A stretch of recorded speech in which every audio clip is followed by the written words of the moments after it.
Cláusula penal, que se patea de los 12 pasos.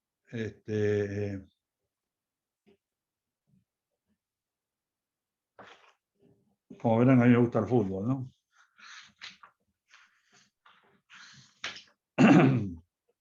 La cláusula penal es una artículo 790 en adelante, ¿no?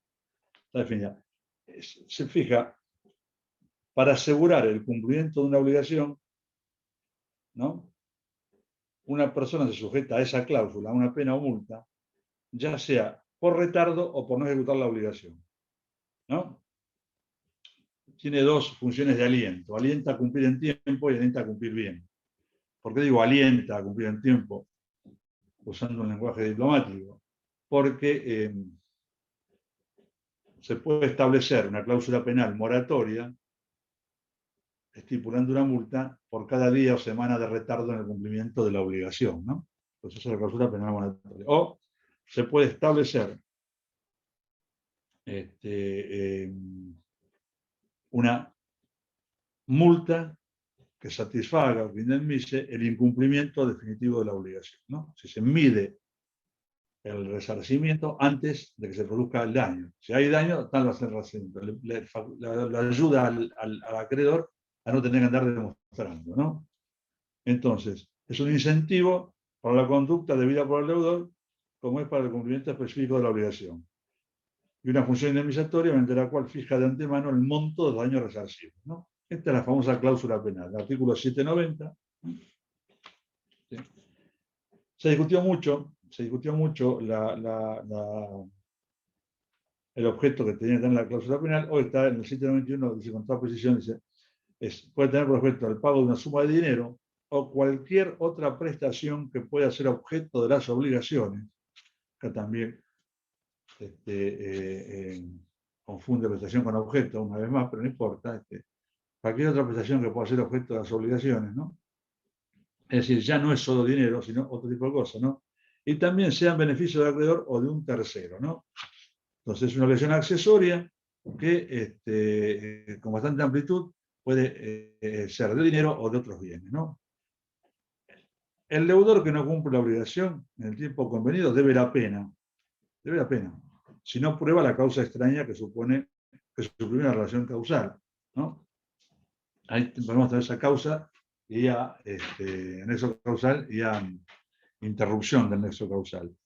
¿Cómo se interrumpe el nexo causal? Obviamente el caso fortuito, vamos a ver después, interrumpe el nexo causal. Y fíjense que en el caso de la cláusula penal, la norma es muy dura. La eximente de caso fortuito debe ser interpretada y aplicada restrictivamente, ¿no? Entonces hay que explicar con mucha prueba y con mucha fundamento que ha existido caso fortuito. Entonces, si no cumplió, debe la pena, ¿no? Generalmente la pena es, como yo les decía ayer, muy saladita, muy importante. Entonces le va a costar, le va a permitir, le va a hacer pensar, si no cumplo, Dios mío, ¿no? En la que me meto. Entonces va a tratar de cumplir, ¿no? Entonces, y el artículo 793 dice que la pena o multa impuesta en la obligación suple, es decir, hace las veces de indemnización de los daños cuando el deudor se constituyó en mora. Y fíjese lo que dice, el acreedor no tiene derecho a otra indemnización, aunque pruebe que la pena no es reparación suficiente. Es cierto que a veces, por el tema de las cuestiones de los valores, sobre todo el principio nominal de la moneda, puede ocurrir que la cláusula termine siendo débil, ¿no? Entonces, con el tiempo, por la desvalorización monetaria. Entonces, si bien la norma aparentemente impide el reclamo de otra indemnización, además de la prevista en la cláusula penal, pensamos que conforme al espíritu del código, el reclamo podría abarcar el reajuste de la prestación diaria prevista, siempre y cuando se aprecie que la ejecución del valor nominal consignado no alcance a indemnizar el valor de la cosa o actividad comprometidas en la acción principal. Necesita algunos fallos. O sea, creo que hace las veces de indemnización, el acreedor no puede decir, perdí más, quiero que me reparen más, va a estar sujeta a la pena, y va a estar el caso en el cual la desvalorización monetaria va a determinar que el reajuste de esa prestación sea necesario para poder mantener el valor de lo que estamos hablando, ¿no? Si tenemos un contrato a 2 años y pusimos una cláusula penal que puede parecer importante en el momento de la celebración del contrato, por ahí a 2 años llegamos y no es tan importante, ¿no? Y fíjense, para pedir la pena, el acreedor no está obligado a probar que ha sufrido perjuicios. No tiene que sufrir perjuicios. Ya está el tema. ¿Se acuerdan que habíamos visto que era una de las cuestiones que era excepción al principio de probar el perjuicio, de probar el daño? No probarlo, ya está probado, ya está. Aceptamos que el daño va a ser ese, ¿no? Tiene que probarlo. Y el Profe, deudor una tampoco. consulta. Sí, adelante, adelante. Generalmente en los contratos de locación, cuando no se cumple con lo que hay que pagar por mes, se pone un monto. ¿Eso vendría a ser una cláusula penal? Se pone un interés punitorio, ¿no? Sí, La cláusula, para ser más claros en el tema del contrato de locación, es decir, un interés por mora. La cláusula penal en el contrato de locación es cuando usted no deja, para verla más clara, digo, para ver con más claridad, es cuando usted no deja el inmueble en el tiempo convenido, se venció el plazo, ¿no? Y se tiene que ir a los 2 años, póngale, ahora a los 3 años, ¿no? Y usted no se va, seguramente le van a imponer, todos los contratos los deben decir, una cláusula penal que va a tener para un alquiler que por ahí es 4 veces más grande del que estaba pagando, ¿no? Es decir, ¿por qué? Porque el acreedor quiere prevalerse de que usted se vaya y si no se va le pone una sanción muy dura, ¿no? Sí, es muy habitual en los contratos de alquiler establecer esta cláusula. En el caso del interés por mora, si es un interés punitorio, como bien dice la norma que habla, los intereses punitorios se van a regir por el régimen de la cláusula penal, ¿no? Entonces, el acreedor no tiene que probar, no está obligado a probar. Tampoco el deudor puede eximirse diciendo que el acreedor no se lo permiso alguno. Están jorobados, están jorobados. Se van a encantar lo que dice la cláusula.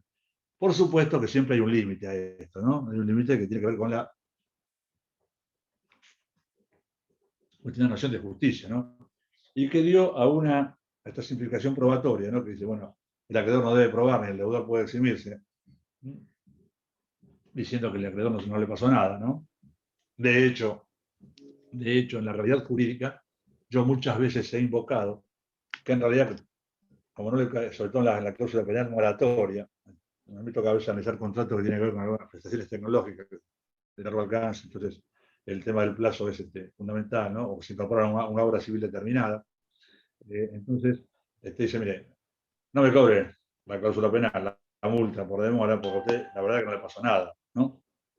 Y muchas veces, pero esto ya por acuerdo de partes, se perdona la cláusula penal porque al acreedor no le costó la cosa, es decir, no le pasó nada, ¿no? Pero fíjese, los jueces pueden reducir las penas cuando su monto desproporcionado con la gravedad de la falta que sanciona, habida cuenta del valor de las prestaciones y demás circunstancias del caso, configuran un abusivo aprovechamiento de la situación del deudor. ¿Cómo se llama esto? Es el tema, una larga discusión jurídica sobre la inmutabilidad de la cláusula penal. En el derecho civil liberal clásico, la cláusula penal era inmutable, dura lex sed lex, ¿no? Se olvidan algunos, dura lex sed lex, que los romanos también decían sumum iuris sumum in iuria, ¿no? Si aplicamos a fondo todo el derecho, también tenemos una evidente injusticia, ¿no? Sumum iuris sumum in iuria. Contra esto ha habido algunas reacciones y algunas discusiones jurisprudenciales y doctrinarias, y se ha llegado a decir que a la facultad del juez de poder modificarla si ve que resulta una aplicación abusiva, ¿no? Desproporcionada. A veces se pone en duro el acreedor, quiere aumentar la cláusula penal, resulta que lo está matando al deudor. Entonces el juez en ese caso va a establecer una reducción. ¿Qué digo con esto? Que el famoso principio de inmutabilidad de la cláusula penal tiene una reducción, tiene una limitación que está basada en la facultad de los jueces para reducirlo. ¿Qué van a tener en cuenta? El monto desproporcionado con la gravedad de la falta, el valor de las prestaciones y demás circunstancias del caso. Si todo ello supone un abusivo aprovechamiento de la decisión del deudor, el juez la va a reducir. Acuérdense que también los jueces tienen facultad modificadora en el caso de los intereses, cuando la acumulación de intereses determina soluciones impresionantes. El código le da a los jueces la facultad de arreglar, de componer aquello que, si bien las partes han pactado, lleva a soluciones jurídicamente disvaliosas, ¿no? Entonces, esta es la famosa inmutabilidad de la inmutabilidad de causa penal, está en el artículo 794, véanlo, la ejecución, ¿no? Y la inmutabilidad. Profesor, ¿tiene que ver con la cosa juzgada? O sea, cuando la cosa ya es juzgada, igualmente el juez después puede revisar. No, nada que ver. La cosa juzgada es inmutable. Solo puede, por eso se llama cosa juzgada, ¿no? No como el programa de televisión. Cosa juzgada quiere decir que no admite una discusión, no admite ninguna discusión posterior. Quedó firme eso. Y lo que la justicia dice es, solamente puede modificarse, que esto la vez cada muerte de obispo realmente, ¿no? La de la cosa juzgada, la llamada cosa juzgada írrita, en la cual se puede demostrar que la sentencia se hizo en clara contravención de la ley, que al juez lo compraron, que entonces ahí, la llamada cosa juzgada írrita, sí podría llegar a suponer la cosa juzgada es inmutable. No, yo diría que al contrario. Profesor, Sí. sí, consulta, eso de la cosa juzgada írriga puede ser lo que pasó hace poco con la hija de Moyano y el juez de Loma de Zamora, ¿no? ¿Qué pasó ahí? No sé. Que la sobresellaron por una causa de lavado de dinero y lo hicieron en un momento que era en época de feria judicial y el juez titular no estaba a cargo y lo agarró, sería el juez suplente, y la sobreselló, y cuando vino el juez titular agarró la causa y volvió todo para atrás. No conozco el caso y no sé. Para demostrar la cosa jugada írrita hay que trabajar un rato, ¿eh? Ah, Es una falla entonces, muy grosera tiene que ser, ¿eh? pero dijo como que no Esas tenía cosas las mucho, facultades a el esas juez cosas que mucho no les agarró. creo. Si no les creo, esas noticias mucho no les creo hasta que no vea el juicio. Si ve el expediente, sí, pues, a los diarios en esas cosas no les creo. A los diarios de la televisión no les creo porque es toda una campaña de uno contra otro de prestigio.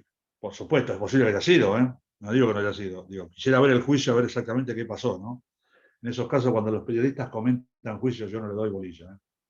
No le doy bolilla. Hablando en criollo no le doy pelota. Si no, no les creo, no les creo. Sí, sí, me voy a ver la resolución judicial, tomo el trabajo de leerla y ahí sí tomo una opinión sobre la cuestión, ¿no? Pero sí, ha habido casos de cosas jugadas írrita, y sí, hay que demostrarlo y no es fácil. Todo recurso de revisión de una sentencia siempre es profundamente difícil.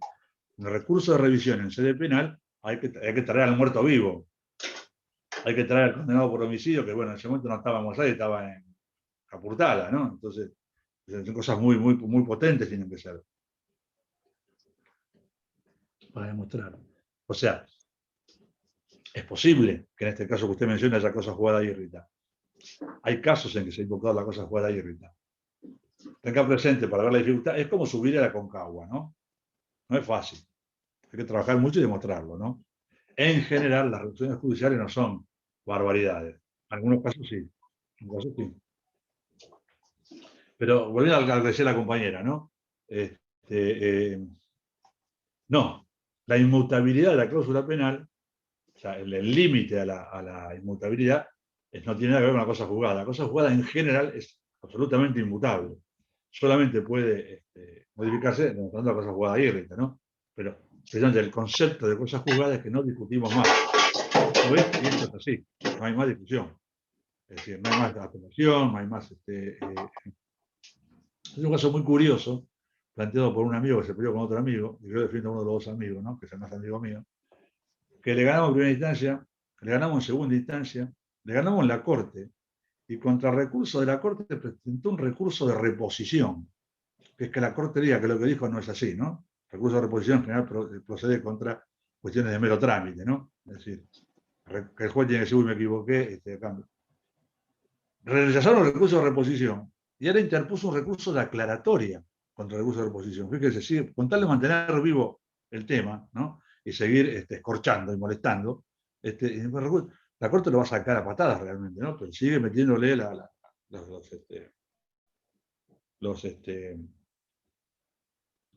los recursos, ¿no? Pero la cosa jugada no. Sigamos adelante, perdón. ¿Está claro esto para creo que fue que ¿quién lo preguntó esto? Bueno, no me acuerdo, una compañera fue, ¿no? Andrea, Creo gracias. que fue. ¿Quién? Andrea, gracias. Ah, Andrea, está bien. Bueno, Pasa esto sí, de los amigos que dice usted. ¿El juez podría aplicar unas 30? no. Podría, en ese caso, hasta 30 no. Lo que le podría aplicar es una multa procesal por litigar en forma temeraria y maliciosa, que es otra cosa. Los abogados podemos ser sancionados de las partes, ¿no? Si litigamos en forma temeraria o maliciosa.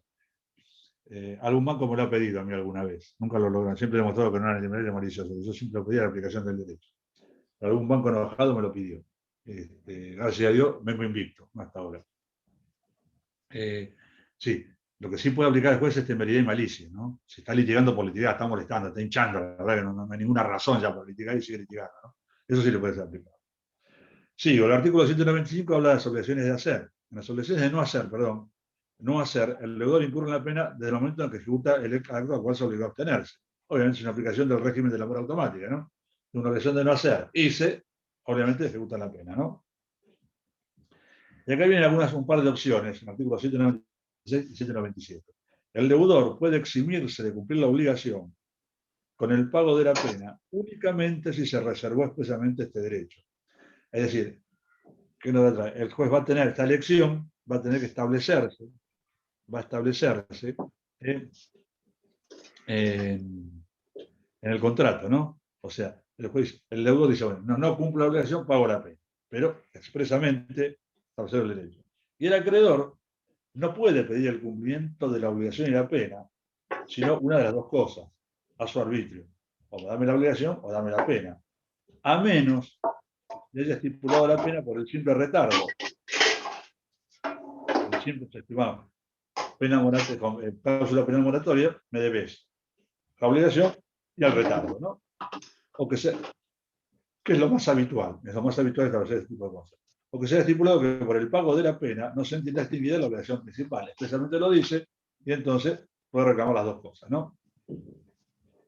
Disminución proporcional, artículo 798. Si el deudor cumple solo una parte de la obligación o la cumple de un modo irregular o fuera de lugar el tiempo que se obligó y el acreedor la acepta, la pena debe disminuirse proporcionalmente. Es una lejana aplicación del principio del cumplimiento defectuoso, ¿no? Que el acreedor, acá en el caso del cumplimiento defectuoso, el acreedor, por aplicación del principio de identidad, puede rechazarla. Pero si la acepta, se va a disminuir el precio, ¿no? Se va a disminuir el valor de la cosa. Es decir, el deudor va a tener que pagar, tener en cuenta esa disminución. En el caso de la pena, si se cumplió una parte al modo irregular o fuera del lugar o del tiempo, ¿no? Y el acreedor lo acepta, entonces disminuye la pena. Y acá viene el tema de la divisibilidad e indivisibilidad, ¿no? Que es un tema que van a ver también con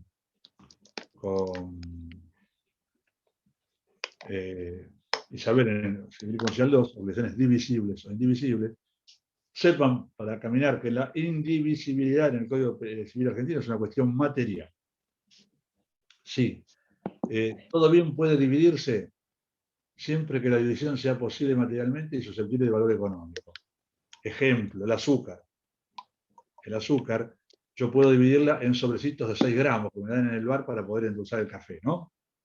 En 6 gramos es una divisibilidad que la mantiene utilizable, no altera su finalidad y es económicamente viable, ¿está claro? En cambio, la yerba, si yo me doy un sobrecito de 6 gramos de yerba, ¿qué hago? ¿No? Nada. Pareciera ser que el mínimo divisible de la yerba sería el mate listo, ¿no? Que es el que venden en las estaciones de servicio para que uno consuma. Digo esto para explicar un poco así a grandes rasgos. No le quiero explicar en detalle esto porque es un tema dificultoso. El primero que lo explicó, que fue el doctor Dumoulin, un abogado famoso de París del año 1500, escribió un libro que se llamaba El tema del laberinto inextricable de las obligaciones indivisibles. Escribió laberinto inextricable, así que no se lo voy a explicar ahora porque no. Pero sea divisible o indivisible la obligación principal, y acá sí entra un concepto que es importante que tengamos en cuenta. Hay una obligación principal, que es la cual yo obligué, y la cláusula penal es una obligación accesoria. lo accesorio sigue la suerte de lo principal. Tengamos presente, la cláusula penal es una obligación accesoria, ¿no? La obligación principal es pintar el aula de la UNPAS. La accesoria es, por cada día que se demore, porque alguno no va a poder entrar al aula, le va a cobrar 100 pesos de multa. ¿Está claro? Entonces, sea divisible o indivisible la obligación principal, cada uno de los codeudores o de los herederos del deudor no incurren la pena sino en proporción de su parte. Es decir, no importa si es divisible o indivisible, se divide entre los codeudores y entre los herederos, o entre los herederos. Cada uno paga su parte, no paga toda la pena. Pero con una sola salvedad, siempre que sea divisible la obligación de la causa penal. Porque si la obligación de la causa penal no es divisible, si es dinero no hay problema, porque es perfectamente divisible, no hay nada más divisible que el dinero, ¿no? Quizá, aparte de su calidad de curso legal y de común denominador, el dinero que es mueble, fungible, divisible y sobre todo consumible, siempre se consume, ¿no? Siempre se nos va. Ayuda mucho a esta cuestión. Si es un objeto indivisible, ahí no va a ser posible que se divida entre los herederos o entre los codeudores la cláusula penal, entonces será reclamada a cada uno de ellos entera, ¿no? ¿Está claro? Entonces, acá no importa si es divisible la obligación principal. Cada uno de los codeudores o herederos debe en proporción de su parte. Pero siempre que sea divisible la obligación de la cláusula penal. O sea, si es indivisible la cláusula penal, el objeto de la cláusula penal no va a poder aplicarse. Y el artículo siguiente, el 800, me habla de la indivisibilidad. Si la obligación de la cláusula penal es indivisible, ¿no? Es indivisible. Un caballo, le puedo yo mandar la cabeza, y después me mando la cola, y a usted le mando las patas, ¿no? Lo manda entero el caballo. Si es indivisible, o si es solidaria, aunque divisible, solidaria quiere decir que todos están obligados por el todo. El acreedor puede reclamarle a todos, cada uno deudora del todo, ¿no? Solidaria. Cada uno de los codeudores o de los codeudores del deudor queda obligado a satisfacer la pena entera. Entonces, es indivisible la cláusula penal, o es solidaria, aunque divisible, todos, es decir, cada uno de los codeudores o los codeudores deben pagar el todo de la pena entera. Sigue los principios de lo que es las obligaciones divisibles e indivisibles. Piénsenlo. El artículo 799. Tiene el micrófono prendido y se escucha que mueven cosas y... Están moviendo los cacharros de la cocina. Ya lo silencié, Salomé. ¿Qué está cocinando? Gracias. Si es divisible o indivisible la obligación principal, acuérdense que la penal es accesoria, ¿no? Ahí los deudores o herederos deben en proporción de su parte. Con la sola excepción de que sea, siempre que sea divisible la obligación de la cláusula penal. Porque si es indivisible, es imposible, ¿no? Es imposible. Y si acá estamos hablando entonces ahí de la divisibilidad o indivisibilidad de la obligación principal, ¿no? Y en el 800 hablamos de la indivisibilidad de la cláusula penal. Ahí cada uno tiene que pagar todo. El heredero o el codeudor tiene que pagar todo. Queda obligado a satisfacer la pena entera, ¿no? O sea, no se puede satisfacer por partes una obligación indivisible. ¿Está claro esto? Nulidad. Nulidad. Siendo una prestación accesoria, una obligación accesoria de la cláusula penal, la nulidad de la obligación de la cláusula penal no causa la de la principal. O sea, si yo anulo, se crea la nulidad de la cláusula penal, no se anula la principal. Y si al revés, la nulidad de la principal causa la nulidad de la cláusula penal, ¿no? Salvo que, o sea, esto sigue los principios de lo principal y accesorio, ¿no? Si lo accesorio se anula, no arrastra lo principal. Si lo principal se anula, arrastra lo accesorio. Excepto si la obligación de cláusula penal fue contraída por otra persona, para el caso que la principal fuese nula por falta de capacidad del deudor. Pon esta excepción, ¿no? Pon esta excepción. Se trata del supuesto en el que un tercero es sujeto obligado por una cláusula penal accesoria de una obligación cuyo deudor fuera incapaz. En tal caso, pese a la existencia de un vicio de nulidad relativa en la obligación principal, el acreedor puede hacer valer la de la pena a modo de indemnización. ¿Está claro? Si el artículo 802, ¿qué nos dice? Si la obligación principal se extingue sin culpa del deudor, queda también extinguida la cláusula penal. Otra vez, el seguimiento de la obligación principal, ¿no? No hubo culpa del deudor, no hay cláusula penal. Obligación no exigible, artículo 803. La cláusula penal tiene efecto, aunque sea puesta para asegurar el cumplimiento de una obligación que al tiempo de constatar la asesoría no podía exigirse judicialmente, siempre que no sea reprobada por la ley, ¿no? Acá estamos entonces con una excepción al principio de accesoriedad, ¿no? Está hecha para asegurar una obligación que al tiempo de constatar la asesoría no podía exigirse judicialmente. Entonces, con esta modificación, la reforma desconoce el carácter de verdaderas obligaciones a las obligaciones naturales, ¿no? Pero son verdaderas obligaciones por estar conformadas por los mismos elementos de toda obligación, restando solo la exigibilidad o coercibilidad, que no es elemento de la obligación, ¿no? Entonces, la obligación accesoria que no puede exigirse judicialmente, es decir, devendría consistente con la categoría de obligación natural. Sigue insistiéndome con que siguen, correctamente, además, obviamente, que las obligaciones naturales especialmente reguladas siguen existiendo. Entonces, puede ponerse una cláusula penal para asegurar el cumplimiento de una obligación natural, ¿no? Que no era exigible en su momento. No está, si bien no está regulado en el código, el artículo 803 dice que la cláusula penal tiene efecto, aunque sea puesta para asegurar el cumplimiento de una obligación que al tiempo de concertar la accesoria no podía exigirse judicialmente. Siempre que no sea. ¿Por qué pone el límite de la ilicitud? Pone el límite de la ilicitud porque es la idea de evitar que se pusieran cláusulas penales para poder establecer obligaciones repugnantes al orden jurídico. Entonces, si la obligación principal es ilícita, la cláusula penal no va a caminar, ¿no? O sea, es una cosa que, es decir, se estaría violando vía cláusula penal el requisito de licitud de la prestación. Entonces, en este caso, el artículo 803, en su última parte, dice, siempre que no sea reprobada por la ley. ¿Está claro? Bueno, con esto, así un poco a la carrera, vimos la cláusula penal, con todos los temas. ¿Dónde está esto? La cláusula penal. La tenemos en el final de la guía 11, del profesor Aguirre, y yo les sugiero verlo, pero siempre, obviamente, verlo por AMEAL, obviamente, el código actualizado, y algunas cosas en los puntos 671 y siguiente por Alterini. Sepan que Alterini no está actualizado, Entonces, por lo tanto, tómenlo con pinzas y veanlo. Código y AMEAL tienen completo Alterini y le ayuda por ahí algún fundamento. ¿Estamos claros hasta acá? Sí, profe, se entendió todo. Seguimos entonces. Cláusula penal, seguimos con la cláusula, con las guías 12 y 13.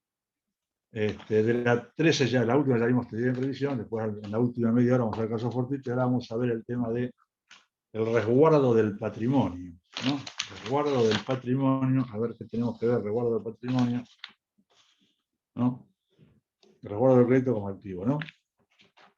Ahí nos vamos al artículo 242, 244, 245 y 743, los vamos a ir viendo uno a uno y explicando, ¿no? El 242 que habla de los bienes, que son los bienes, ¿no? Es decir, función de garantía. Es decir, todos los bienes del deudor están afectados al cumplimiento de sus obligaciones. Todos los bienes del deudor están afectados al cumplimiento de sus obligaciones. ¿Por qué? Porque contrata conmigo, me mira, me estudia, me cuenta las costillas, ¿no? ¿Qué es lo que tengo? Que él va a estar viendo cómo va a poder cobrar si yo no cumplo con la obligación, que tengo de respaldo.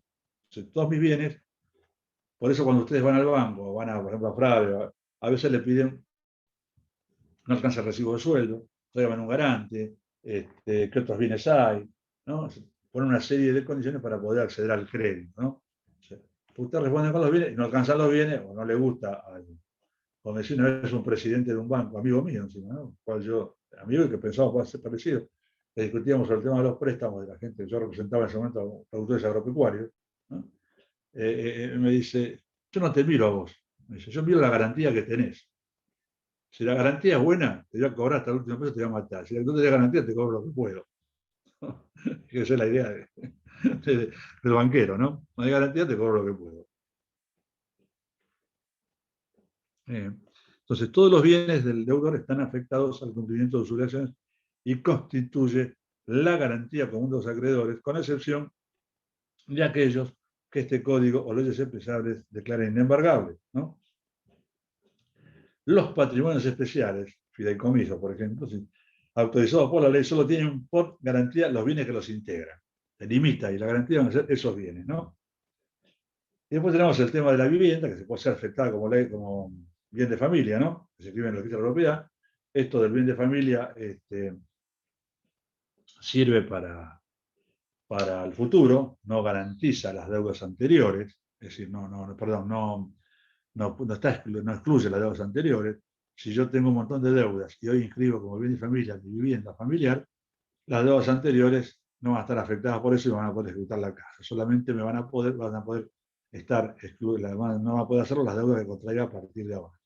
Eso tiene que ver con el principio de garantía común. El acreedor, cuando contrata conmigo, me mira lo que yo tengo en ese momento. Y si en ese momento no era bien de familia, va a tener una disposición de una determinada naturaleza. Y si era bien de familia, de otra naturaleza, ¿no? Entonces, el artículo 244 dice eso. Y el artículo 249 dice, habla de los efectos de la afectación, ¿no? Pues la afectación que tiene los límites que hay a el tema del bien de familia. Y en el capítulo propio de las obligaciones, que ustedes lo van a ver en AMEAL, ¿no? Los artículos 743, 744 y 745, ¿no? Lo tienen claramente en AMEAL, por eso digo que es más fácil de estudiar, porque tienen el librito ahí a mano, ¿no? Establecen las cosas que van a estar excluidas de esa garantía, ¿no? Primero que va a decir, garantía común de los acreedores. Los bienes presentes y futuros del deudor constituyen la garantía común de los acreedores. Si lo que tengo hoy y lo que pueda tener en el futuro, ¿no? No es que, eso es al revés que el tema del bien de familia. Si yo tengo poco hoy y mucho mañana, no le puedo decir al acreedor, cobrame en función o rematame lo que tenía al momento de contratar, que era poco. Al acreedor, si me importa un comino, te cobro sobre lo que tenés. Todo eso bienes deudores, bienes presentes y futuros, ¿no? Y entonces el acreedor va a poder exigir la venta judicial de los bienes del deudor, pero solo en la medida necesaria para satisfacer su crédito. Siempre hay un límite en la ejecución, que es lo necesario, no de más, ¿no? Todos los acreedores pueden ejecutar estos bienes en posición igualitaria, excepto que existe una causa legal de preferencia que después vamos a ver. Entonces, responde a los bienes presentes y futuros, ¿no? No le puedo decir, vos me cobrás lo que yo tenía en el momento que contratamos. Si me importa un comino, ahora sos rico, te cobro sobre lo que tengas, ¿no? La responsabilidad patrimonial es personal, y el acreedor puede pedir la subasta de esos bienes hasta el monto de que se le deba, no puede ser una cosa excesiva. En general, los bienes vendidos en subasta judicial se venden más baratos, ¿no? Hay toda una parafernalia armada, ¿no? La famosa liga de compradores en remate, demás, ¿no? Algún día les voy a contar de qué se trata eso, pero la idea es que uno siempre aconseja no llegar al remate, porque el remate se va a vender en menos de lo que vale. Todos los acreedores concurren a una relación de paridad frente al patrimonio deudor, se llama la par conditio creditor, un par paridad conditio creditor, ¿no? Y la preferencia o la inembargabilidad son limitaciones al ejercicio de la acción ejecutiva por el acreedor, ¿no? Entonces, ahí explica cuáles son los fundamentos, la confianza entre las partes, como yo dije, ¿no? Vos me mires, yo este tipo tiene patrimonio, lo puedo ejecutar, la garantía patrimonial, y es el fundamento de este tema del artículo 743, ¿no? Los bienes presentes y futuros del deudor constituyen la garantía común de su acreedor. ¿Y qué dice? Que así me importa el 744. Establece una larga lista de excepciones. Quedan excluidas de la garantía. Primero, las ropas y muebles de uso indispensable del deudor, de su cónyuge o conviviente y de sus hijos, ¿no? no me pueden subastar las camisetas, ¿no? Vamos a las camisas. No hay un límite a eso, ¿no? Los instrumentos necesarios para el ejercicio personal de la profesión, arte u oficio del deudor. Al carpintero no le podrán ejecutar los martillos, las sierras, ¿no? Instrumentos que tiene el banco de trabajo y demás, ¿no? También la computadora, los libros de la ley del derecho, salvo que nos quiera cobrar la ley y el derecho, que se los debo a ellos, ¿no? Los sepulcros, afectados a su destino, efecto que se reclame su precio de venta, construcción o reparación. Esto bueno, es una cosa que está quedando en desuso, cada vez hay menos sepulcros, cada vez están más abandonadas las bóvedas en los cementerios. Pero los bienes afectados a cualquier religión reconocida por el Estado no pueden ser objeto de la garantía, no pueden embargar los bancos y secuestrar y rematar los bancos de la iglesia, no se puede. Los derechos de usufructo, uso y habitación, véanlo, entonces los digo que son derechos reales, ¿no? Usufructo, uso y fruto, uso y destino destino de la propiedad, uso, tengo derecho a la propiedad, a usar la propiedad y los frutos, habitación solamente, siempre sin alterar su destino, ¿no? Habitación, no puedo usar los frutos simplemente para poder vivir, y que tiene determinadas reglas de ejecución que menciona los artículos específicos, no lo vamos a leer ahora, si quieren leerlo para poder entender las situaciones, ¿no? Esto sí es importante. Las indemnizaciones que corresponden al deudor por daño moral y por daño material derivado de lesiones a su integridad psicofísica, ¿no? Entonces, fíjese el límite que tiene. Es indemnización por lesión, integridad psicofísica. Ojo, no por daño material, no porque me rompieron el auto, sino porque me rompieron una pierna, un brazo, ¿no? O me arruinaron la cara. En ese caso, ahí esa indemnización por daño moral y por daño material no forman parte de la garantía común. La indemnización por alimentos le corresponde al cónyuge, al conviviente y a los hijos con derecho alimentario en caso de homicidio. Es decir, lo mataron a la persona y esa indemnización que van a cobrar, que hemos visto hace un rato en el artículo 1745, ¿no? 1741 y las cuestiones generales del 1747 y 48, no van a poder ser objeto de la garantía común de los acreedores de la viuda, la conviviente o los hijos, ¿no? Y, pues una cosa amplia, los demás bienes declarados inembargables o excluidos por otras leyes. O sea, después aclara en la ley anual cada uno de estos puntos, ¿no? Es fácilmente de leer, cualquier duda me la preguntan, por favor. Lo único que le puede producir alguna dificultad es el derecho de usufructo, uso y habitación, porque ustedes todavía no dieron derechos reales, pero no se asusten, véanlo con saber que esto que no hay la servidumbre, véanlo que es una excepción, ¿no? Y sí me importa listar los demás bienes declarados inembargables y excluidos por otras leyes. Hay otras leyes que lo declaran inembargables. Por ejemplo, la vivienda familiar única, propia y permanente adquirida mediante crédito al banco hipotecario, ¿no? Es decir, es inembargable. Beneficios previsionales establecidos por la ley 2441 de la ley de jubilaciones, salvo en caso de cuota de alimentos y límites expensas. Hay un límite de alimentos, lo va a tener que pagar el jubilado. Inembargabilidad del salario mínimo vital y móvil limitada a los topes. ¿Cuál es el tope en el salario mínimo vital? Se puede embargar el 20% de lo que excede el salario de uno, del salario mínimo vital y móvil. Por ejemplo, hoy creo que son 16.000 pesos o 20.000 el salario mínimo vital y móvil. Si yo gano 40, me pueden embargar el 20% de lo que excede a 20. O sea, si gano 40, al 20 excede 20, ¿no? O sea, me pueden embargar el 20% de 20, que es lo que excede al salario mínimo vital y móvil. ¿Está claro? El bien de familia es inembargable, ¿no? Entonces ahí sí están las leyes especiales que establecen los límites a la ejecución. El acreedor que obtiene el embargo de bienes de su deudor, el deudor tiene derecho a cobrar su crédito, intereses y costas con referencia a otros acreedores, ¿no? Esta prioridad solo se opone a los acreedores quirografarios, son los acreedores que no tienen ninguna garantía especial, ¿no? Acreedores comunes, ¿no? Y si varios acreedores embargan el mismo bien del deudor, el rango entre ellos se determina por la fecha de la tabla de la medida. El que embarga primero tiene derecho sobre el que embarga después, ¿no? Y los embargos posteriores deben afectar únicamente el sobrante de que después de pagados los créditos que hayan tenido embargos anteriores, ¿no? Ahí está visto, pago a mejor fortuna y pago a beneficio con competencia, no me interesa a mí, ¿no? Sí, atenuación ya lo vimos esto, atenuación de la indemnización en razón de equidad, ¿no? Artículo 1742, que ya lo hemos visto, si se lo recuerdan, ¿no? Lo voy a leer para que... Cierren los micrófonos, por favor, que estamos corriendo. Estamos corriendo.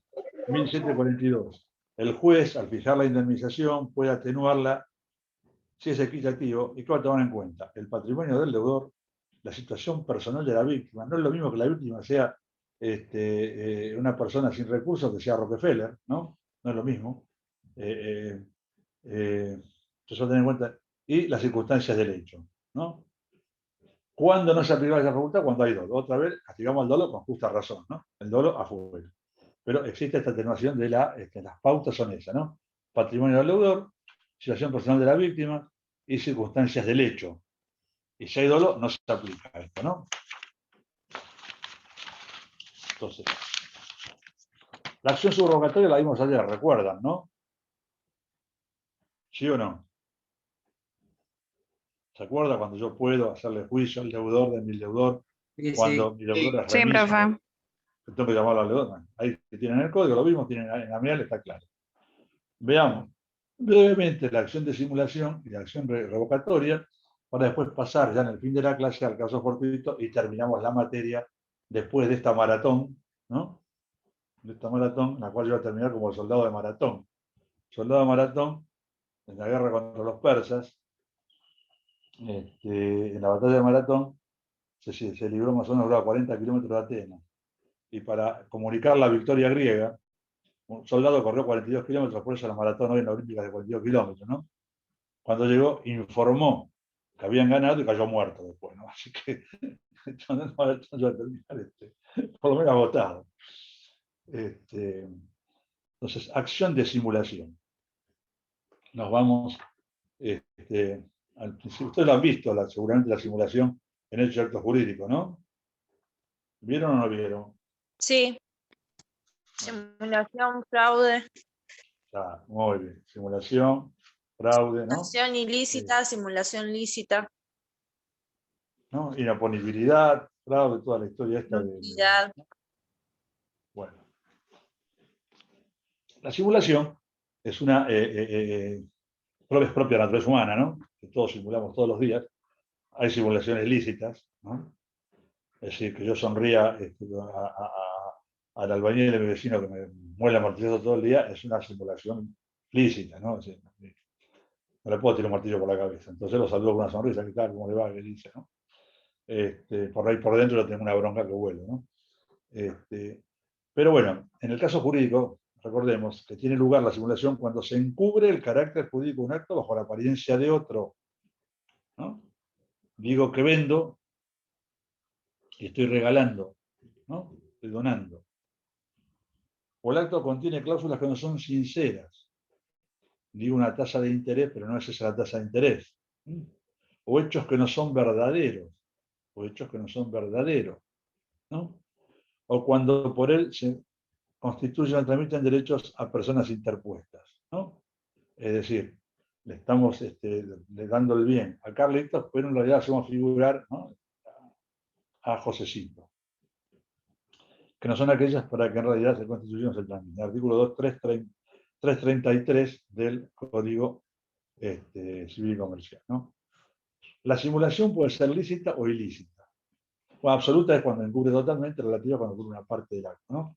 Simulación lícita es la ilícita o que perjudica a un tercero, provoca la nulidad del acto ostensivo, ¿no? O sea, se demanda la nulidad del acto que aparece, ¿no? El acto simulado, ¿no? Si el acto simulado encubre otro real, este es plenamente eficaz si concurre los requisitos propios de su categoría y no es ilícito ni perjudica a un tercero. O sea, si no es ilícito, ¿no? Digo, violando la ley, por ejemplo, la ley impositiva, o perjudica a un tercero, estoy perjudicando a un hijo, ¿no? Para beneficio de otro. Entonces, el acto simulado, el acto simulado, o sea, el que está abajo, ¿no? El que está abajo es válido, ¿no? Y lo mismo pasa con el caso de clausura simulada, ¿no? ¿Qué pasa entre las partes? Los que otorgan un acto simulado ilícito o que perjudica a terceros no pueden ejercer acción alguna el uno contra el otro sobre la simulación, excepto que las partes no puedan obtener beneficio alguno de resulta de la ejecución de la acción de simulación, ¿no? Entonces, la ley les prohíbe ir para atrás, ¿no? Si el acto simulado es ilícito o perjudica a terceros, ¿no? Excepto que las partes no puedan obtener beneficio alguno de la acción de simulación. O sea, si hay un acto simulado, seguramente el que obtiene beneficio es quien recibió y no tenía que recibir, ¿no? Entonces, en ese caso se va a poder volver para atrás. Pero entre las partes, si es ilícito o perjudica a uno, en principio, a terceros, perdón, no le pueden hacer acción alguna el uno contra el otro sobre la simulación. Y la anulación alegada por las partes debe probarse mediante el respectivo contradocumento. ¿Qué es el contradocumento? Entre las partes, ¿eh? Es una cosa que se escribe que dice, le vendí a Carlitos, hacemos una escritura de venta y por aparte hacemos una escritura que dice, la verdad que no le vendí nada. Es decir, lo puse a Carlitos como dueño para que el banco no me pudiese afectar ese bien, ¿no? El contradocumento. O sea, que dice todo, como su nombre indica, todo lo contrario, efectivamente todo lo contrario de lo que dice la escritura, ¿no? La ley les exige a las partes que muestren el contradocumento para poder demandarse una con la otra por el tema de la fundación. Pero, por supuesto, el contradocumento puede perderse, ¿no? Puede haber razones que ustedes no lo puedan tener, entonces en ese caso se puede prescindir de él cuando la parte justifica las razones por las cuales no existe o no puede ser presentado y median circunstancias que hacen inequívoca la simulación. Y se va a analizar los hechos acaecidos para determinar si hubo simulación. Por ejemplo, estaba en el barco, se hundió el barco y perdí el documento del contradocumento, ¿no? En este caso va a haber una situación que voy a demostrar la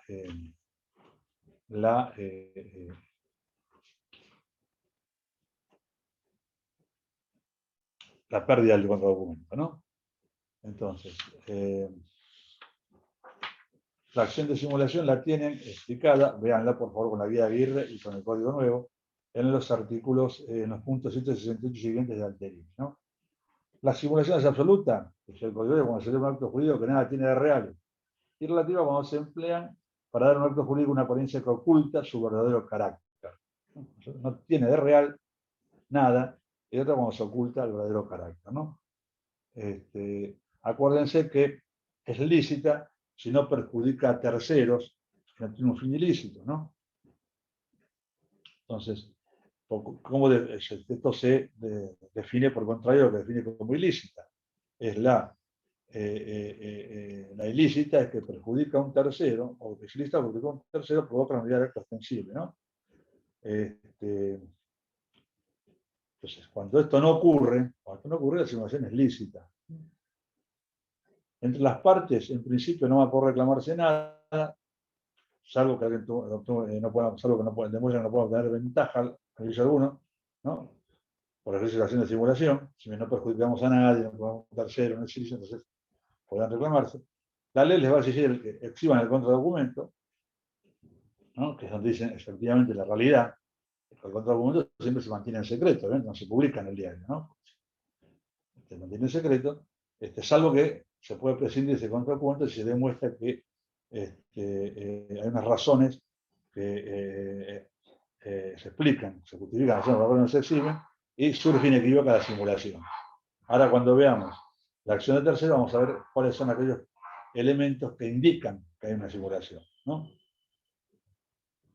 Los terceros cuyos derechos o intereses legales no son afectados por el acto simulado pueden demandar su nulidad. Pueden acreditar la simulación por cualquier medio de prueba, ¿no? Entonces, ¿qué quiere decir cualquier medio de prueba? El tercero no tiene el contradocumento, ¿no? Eso no tiene el contradocumento. No se lo van a dar, obviamente, se lo están perjudicando. Entonces, la previsibilidad de las conductas humanas va a determinar que una serie de precisamente esas conductas, si hubo o no hubo simulación. Primero, el famoso animus simulandi. Seguramente el juez se va a fijar si hubo alguna causa para simular. Entonces va a fijar si quiso beneficiar a un hijo, quiso beneficiar a un amante, quiso beneficiar, quiso eludir un bien para que el banco no le clave las garras, quiso achicar su relación impositiva. A ver, un animus, una causa de simular. Entonces, el juez va a fijar si hay un animus simulando, va a estudiar la composición del patrimonio del simulador en ese momento, y del propietario, del titular, del derecho, que eso va a tener una causa simular. Y después tomar en cuenta otras cosas. Primero, el precio por el cual se hizo la operación, ¿no? Y el precio, generalmente es un precio menor al real, irrisorio. Si quien es el otro contratante tiene bienes, por ejemplo, para poder adquirir ese bien, ¿no? Por ahí, si un tipo no tiene un peso por partido al medio, entonces no está en condiciones de comprarlo, ¿no? El uso que se le hace bien posterior, ¿no? Ocurre a menudo que yo vendo mi casa para que el banco no me la agarre, ¿no? Pero sigo viviendo ahí, por ejemplo. O sea, vendía a mi tío, o sea, a un amigo de confianza, y sigo viviendo ahí. Es una cosa, un elemento importante para tener en cuenta, ¿no? Sigo viviendo ahí y no sigo como inquilino, sigo viviendo. ¿Cómo? Profesor, Sí. ¿por qué una persona simularía una venta o un desprendimiento de su bien si no es justamente para que caigan sobre esto algún reclamo? No, puede haber motivaciones santas, diríamos. Sí, puede haber. Si yo quiero regalarle un bien a alguien y no quiero que aparezca como regalo, no quiero figurar como un por aquello del principio evangélico, que tu mano, cuando des limosna, que tu mano derecha no se parece a la izquierda, bueno, no quiero figurar, lo hago en silencio, ¿no? Lo hago en silencio. Entonces, aparezco vendiendo una cosa que he donado. Bueno, o no quiero poner en una expresión incómoda que lo recibe. No molesto a nadie, no tengo bienes suficientes, no jorobo a mis acreedores, entonces aparezco vendiendo. Claro. Por ahí el único que se podría ofender sería el fisco de la provincia de Buenos Aires, ¿no? Que no se pagaría el impuesto a la obtención gratuita de bienes, ¿no? Pero en principio no veo que no hay una finalidad ahí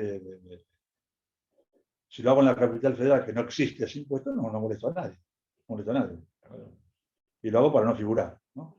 O para no poner una condición de que lo recibió a regalo ese inmueble de la persona que lo recibe, ¿no?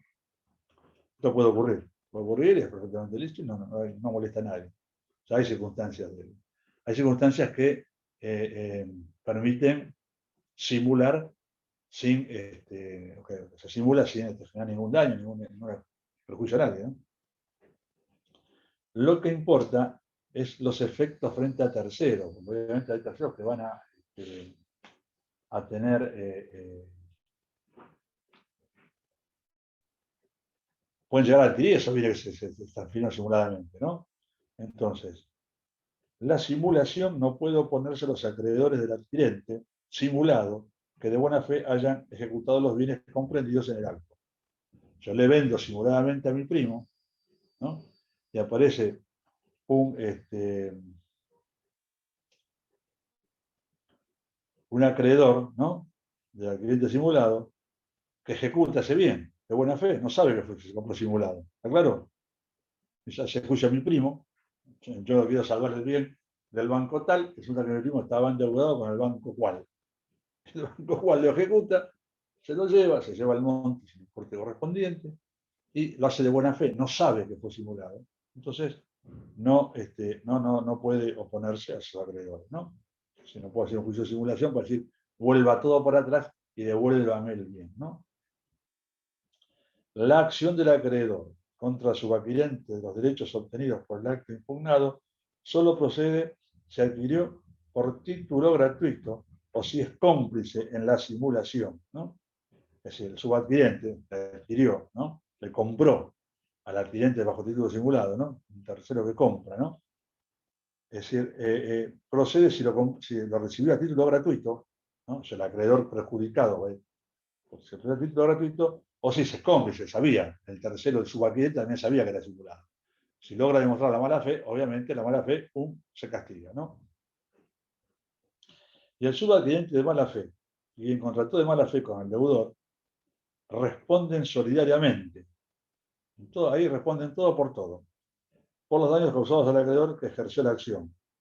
Si los derechos se transmitieron a un adquirente de buena fe de título oneroso, o de otro modo se perdieron por el acreedor. Es decir, cuando el bien pasó a otro que de buena fe lo recibió, ¿no? Un cuarto, digamos, de buena fe lo recibió, o sea, ya el acreedor no puede reclamar porque se recibió de buena fe, es decir, no se puede decir nada, entonces el acreedor solamente va a poder ser indemnizado con una obligación solidaria del deudor, y que contrató mala fe con el deudor responden solidariamente, pues, el adquirente de mala fe y contrató con mala fe con el deudor responden solidariamente de los daños que le ocasionaron al acreedor, ¿no? El que contrató de buena fe y a título gratuito con el deudor, buena fe y a título gratuito, va a responder en la medida de su enriquecimiento. Habrá que demostrar la buena o mala fe para ver que si ese bien puede ir para atrás y volver al patrimonio del acreedor, o si se perdió y solamente va a poder reclamar indemnización. ¿Está claro esto más o menos, esta complicación del artículo 337? Entonces, no se puede oponer a los acreedores del adquirente simulado que de buena fe hayan ejecutado los bienes comprendidos en el acto, ¿no?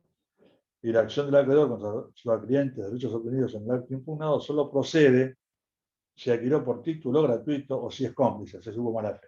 ¿Está claro? Estamos hablando, claro, el tema de la simulación, visto así, tienen que verlo también, véanlo, si los que tienen el tomo 1 de Amial, el tomo 1 de Amial, si no, véanlo en los puntos 7 y 68 siguientes de Alterini, ¿no? Alterini. Ojo, con las pautas de lo que dice la guía, por favor, que hay algunos cambios, entonces, con las pautas de la guía, ¿estamos? Acuérdense del contradocumento, acuérdense que es exigido entre las partes, y acuérdense que yo miro alrededor para ver si llego.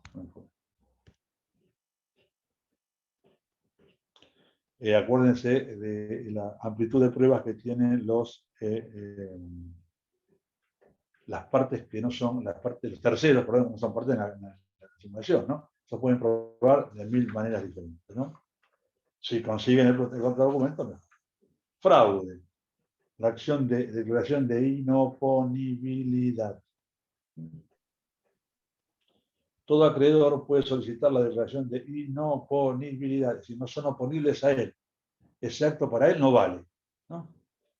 Los actos celebrados por su deudor en fraude de sus derechos y las renuncias al ejercicio de derechos o facultades con lo que hubiesen podido mejorar o evitar empeorar su estado de fortuna, ¿no? ¿Se acuerdan en la acción subrogatoria que en principio el tema de las meras facultades no es objeto de la acción subrogatoria, aunque algunas facultades sí son objeto, ¿no? Sí, cuando son, evidentemente, cuando el deudor no ejerce su facultad, en ejercicio abusivo de su derecho, el acreedor sí puede aceptar ejercer. Acá en el caso de la acción de fraude, ¿no? Hay tres cosas. Es decir, actos celebrados en fraude, ¿no? Actos celebrados en fraude de su derecho, y específicamente la renuncia al ejercicio de derechos, ¿no? Renuncia al ejercicio de derechos, o facultades con las que hubiese podido mejorar o evitado empeorar, hubiese mejorado su derecho o no hubiese evitado su empeoramiento, ¿no? En ese caso, el acreedor puede iniciar lo que se llama la acción de inoponibilidad, o conocida como acción revocatoria o pauliana en el pasado, ¿no? ¿Cuáles son los requisitos que le piden al amigo acreedor, ¿no? Se le piden que el crédito sea de causa anterior al acto impugnado, excepto que el deudor haya actuado con el propósito de defraudar a futuros acreedores. Por ejemplo, yo me insolvento porque voy a matar a mi vecino, ¿no? El plan ya está insolvente, ¡pum! ¿No? Cuando venga el reclamo por la acción civil, por la muerte, no voy a tener nada, ¿está claro? Si se logra demostrar eso, que me insolvente antes de generar un daño, obviamente estoy defraudando a futuros acreedores. Ahí va a proceder el crédito de causa anterior, en este caso es un crédito de causa posterior, pues yo lo hice pensando en que ese crédito iba a existir, ¿no? Que el acto haya causado o agravado la insolvencia del deudor. Habrá que ver si lo hizo caer en insolvencia o si ya estaba caído y lo pone en situación peor, ¿no? Y requiere la complicidad de que quien contrató con el deudor a título oneroso haya conocido o debido conocer que el acto provocaba o agravaba la insolvencia. Generalmente uno anda, es decir, empieza a vender en fraude los bienes cuando se está cayendo, se cayó, y por arreglos con determinados acreedores, que quieren tener alguna ventaja, o con parientes para sustraerlos de la acción de los acreedores.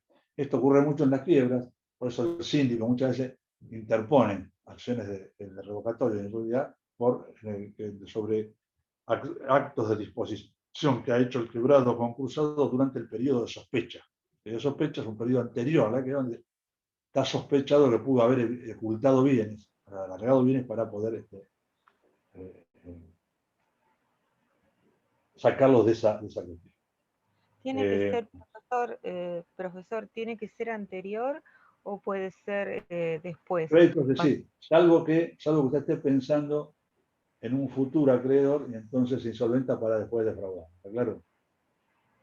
No, porque los otros días yo me estaba interesada en un auto y decía que estaba el precio así porque estaba inhibido. Inhibido él. O sea, yo no sé, decía inhibido. Entonces yo pensé que busqué y era inhibido. No lo O sea, compre. él No lo estaba compre. inhibido. No, por supuesto, ahí dije que no, pero estaba tan bueno el precio que, pero él se ve que después empezó, o sea, él ya estaba inhibido y ahora se estaba deshaciendo de los bienes. La inhibición personal afecta todos los bienes, presentes y futuros. Yo, por ejemplo, si estoy inhibido personalmente, puedo comprar, pero no la puedo vender. Voy a incorporar, si incorporo un bien más a esa inhibición, y para mayor cantidad de acreedores, ¿está claro? ¿Cuándo se usa la inhibición personal? Cuando no se le encuentran bienes, ¿no? Ah. Te inhibe, también, no, ojo, no digo que sea el único caso, también puede tener bienes y pedir inhibición personal para que esos bienes no salgan del patrimonio, pero Claro. al embargo una inhibición. Pero cuando no hay bienes, se lo inhibe y espera que algo aparezca. A veces algo aparece, ¿no? Algo aparece. O sea que seguramente el auto no estaba a nombre de él. No, puede ser que esté a nombre de él, pero no lo puede vender. Es decir, usted no va a poder ponerlo a su nombre ese auto. ¿Qué le va a pasar? Cuando usted lo quiera vender, no lo va a poder vender. Claro, pero ahí ya es como que si buscan en el registro automotor está registrado. No, la inhibición se inscribe en el registro. La inhibición se inscribe en el Registro Nacional de Propiedad Automotor. Ahí está inscrito la inhibición. Y este hombre lo publicó así en Marketplace, o sea, como si tal cosa, y lo dijo, lo vendo en este precio porque está inhibido. O sea, lo declara. ¿Ah, sí? Sí, así figura. Esperar los 5 años que dura la inhibición y ver si... Sí. Que se ve esa inscripción en el registro, claro. Pero yo me aconsejo hacer eso, ¿no? No, está bien, no lo hice, Si pero... viene a ir a un auto con una inhibición, no lo compre. Claro. Pero lo de cabeza. decía, lo declaraba, o sea, no, o sea, lo declaraba, es rarísimo que lo diga así Sí. Bueno, no es... También, para el tema de la acción de inoponibilidad, vean los artículos 396 y 397, el acto inoponible no tiene efecto respecto a terceros, excepto en los casos previstos por la ley, ¿no? Y la inoponibilidad puede hacerse valer en cualquier momento sin perjuicio de derecho de otra parte o poner la prescripción o la caducidad, obviamente siempre la prescripción y la caducidad. Entonces, el fraude, es decir, cuando yo otorgo actos celebrados para deudores de sus derechos, en perjuicio de los acreedores, o renuncio al ejercicio de derechos o facultades que podrían haber mejorado o evitado empeorar mi situación, ¿no? ¿Qué requisitos tiene? Sí. Que el crédito sea de causa anterior, con la excepción esa que les dije, yo estoy pensando en una obligaciones futuras y entonces me insolvento para después clavarlo al acreedor, ¿no? Sí, para defraudarlo. Que el acto haya causado o agravado la insolvencia del deudor, ¿no? O sea, no son todos los actos, son actos que conducen a la insolvencia, ¿no? Que quien contrató con el deudor, a título oneroso, esté en la cosa, sepa de qué se trata, ¿no? Haya conocido o debido conocer. ¿Por qué dice debido conocer? Porque si tiene una relación familiar o comercial con el deudor, es decir, sabe más o menos cómo anda la situación. Y entonces el debido conocer no, yo no me di cuenta, ¿no? Es decir, no vale la del chavo sin querer queriendo, ¿no? Es decir, sabía, es decir, debido conocer con una persona normal, habituada a estas cuestiones, ya sea por la cercanía con el deudor, su relación, o por la relación comercial, había debido conocer esta cuestión. Y O los sea que efectos, siempre en fraude y simulación se preserva al tercero de buena fe y se castiga al tercero de mala fe. eso en todo el derecho, siempre es así. En todos lados, de buena fe siempre está. Dice la ley castiga de mala fe y premia la buena Promueve la fe. buena fe, claramente. En principio, el artículo 9 del Código Civil apenas empieza, arranca con eso. Igual Rotera nos decía, igual hay que saber actuar con buena fe, porque por más que uno piensa a veces que está actuando de buena fe, no siempre es así. No, bueno, por supuesto. Hay la buena fe debida, la buena fe, la buena intención y la buena fe del procedimiento, ¿no? Es correcto lo que dice Franco, que se Rotela. Hay que saber actuar de buena fe. Pero, mire, se puede establecer claramente cuando hay buena fe o mala fe. Claramente cuando hay buena fe o mala fe, ¿no? Entonces, el sol siempre ilumina. Bueno, los efectos, que tiene el artículo 340, ¿no? El fraude no puede oponerse, o sea, no puede oponerse a los acreedores del cliente que de buena fe hayan ejecutado lo mismo que en la simulación, los bienes comprendidos en el acto, ¿no? Los acreedores del cliente ejecutaron de buena fe, entonces no se puede oponer. La acción del acreedor contra los adquirentes de derechos obtenidos por el acto impugnado solo procede si es por título gratuito o si es cómplice en el fraude. La complicidad se presume si al momento de contratar conocía el estado de insolvencia. O sea, que había un estado de insolvencia, obviamente se acabó la buena fe, ¿no? Sabía que el tipo estaba vendiendo para perjudicar. El subadquiriente de mala fe y quien contrató de mala fe con el deudor responden solidariamente por los daños causados al acreedor de la acción si los derechos se transmitieron a un adquiriente de buena fe y el título oneroso o de otro modo se perdieron por el acreedor. Si el acreedor no puede ir contra ese bien, no puede recuperar ese bien, no puede reintegrarlo al patrimonio, obviamente van a ser solidariamente responsables el subadquiriente de mala fe y quien contrató de mala fe con el deudor, ¿no? Cesa la acción de los acreedores si el adquirente de los bienes transmitidos por el deudor los desinteresa o da garantía suficiente. Señor, acá los desinteresos, ustedes cobran su crédito, se acabó el problema, les paga el crédito, ¿no? Llegó a un acuerdo con ellos, o les dicen, les garantizo que ustedes van a poder cobrar, ¿no? De garantía suficiente. Extensión de la inoponibilidad, palabra difícil, inoponibilidad, inoponible. Es un concepto relativamente moderno la inoponibilidad. Antes era una acción de nulidad, anulable, es decir, pero ahora es la inoponibilidad, es decir, que es inoponibilidad, que tiene un efecto restringido al que lo reclama, es inoponible al acreedor que reclama, ¿no? Es decir, la declaración de inoponibilidad se pronuncia exclusivamente en interés de los acreedores que la promueven y hasta el importe de sus respectivos créditos. ¿Está claro? El que no la promovió, sanjorobarse, a él no le ocasiona ningún beneficio. Entonces, y hasta el importe de sus respectivos créditos, por supuesto. Es una vez que están satisfechos sus créditos, está garantizado su crédito, no van a poder reclamar.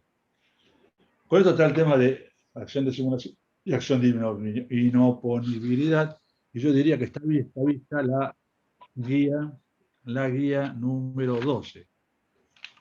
Y llegamos al final. Caso fortuito e imposibilidad de cumplimiento. Imprevisión ya lo vimos, ¿no? Ya lo vimos cuando empezamos la clase. ¿Recuerdan, no? Tenía previsión. Ven el artículo 1091, ¿no? Acuérdense de la onerosidad sobreviniente, la excesiva onerosidad sobreviniente, la ausencia de mora, la ausencia de culpa del deudor para esa excesiva onerosidad. Entonces puede pedirle, dice, mira, la verdad que yo no aguanto este contrato, no lo puedo soportar, mis espaldas no dan, reajustemos. Y si no se reajusta, se puede pedir la resolución del contrato. Y volvemos a un eximente de la responsabilidad, que es el caso fortuito, que tiene especial interés en este tema, ¿no? Vayamos al artículo 1730. 1730.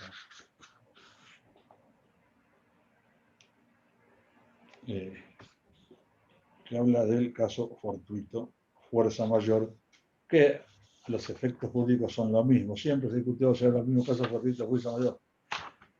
Pueden ser conceptos diferentes, los efectos son los mismos. Claramente se habló de que el caso fortuito eran los actos de la naturaleza o hechos de Dios, terremoto, rayo, maremoto, tsunami, ¿no? Y en el fuerza mayor, los hechos del hombre, el hecho del principio, no se puede importar tal cosa, o la guerra, y demás, ¿no?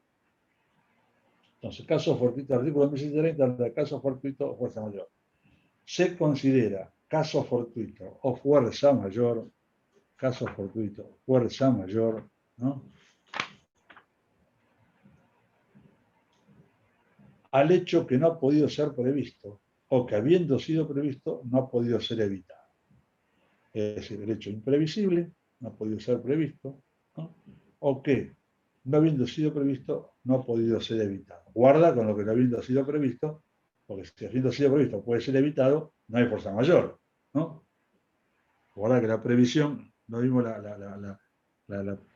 el carácter previsible que el carácter de previsto, ¿no? A veces yo no preveo lo que podía preverse, y en este caso soy responsable. El caso fortuito o fuerza mayor exime de responsabilidad excepto disposición en contrario.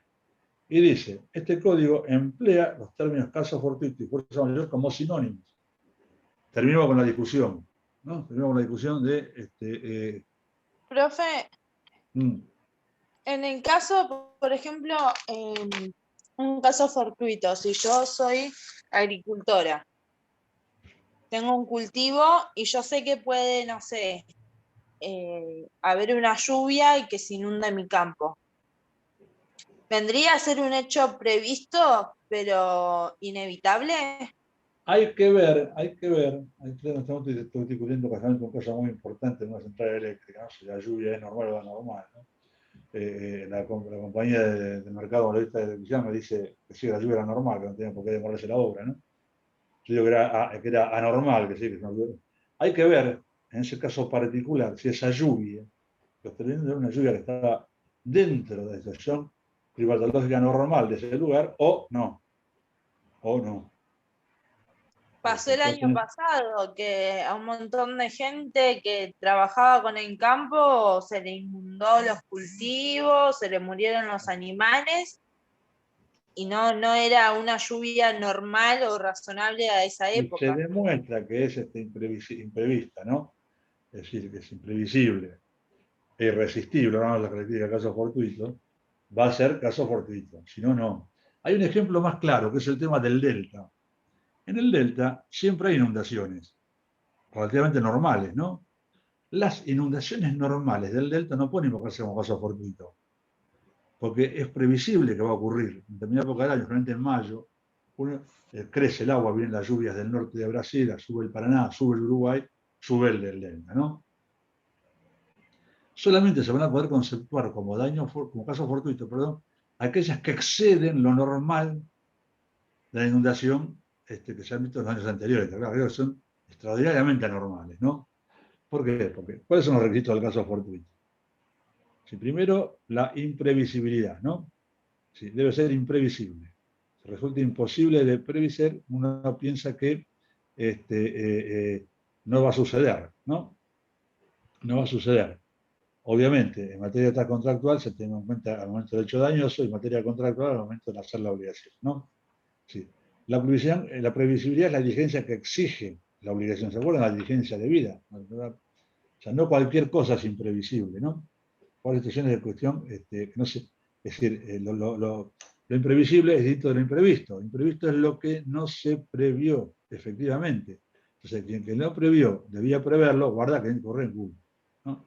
Entonces, la imprevisibilidad, la irresistibilidad o inevitabilidad, ¿no? En ese caso, el hecho irresistible constituye el acto fortuito, ¿no? Constituye el caso fortuito. La extraneidad, es un concepto relativamente moderno, pero que es extraño al deudor. ¿Sí? Hay que en el exterior de la esfera de acción por la cual el deudor debe responder. Y está el famoso ejemplo, la teoría de la extraneidad, ¿no? Que vamos a ver la culpa de un tercero, ¿no? Libera al individuo responsable cuando se trata de un extraño, ¿no? Un extraño por el cual no debe responder. Si es un extraño por el cual debe responder, sí, va a responder, ¿no? Entonces, establece la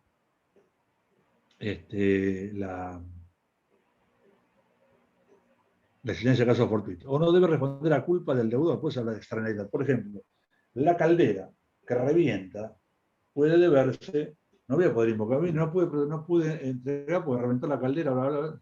Por eso la caldera reventó por culpa mía, mal mantenida, mal usada, ¿no? Es un hecho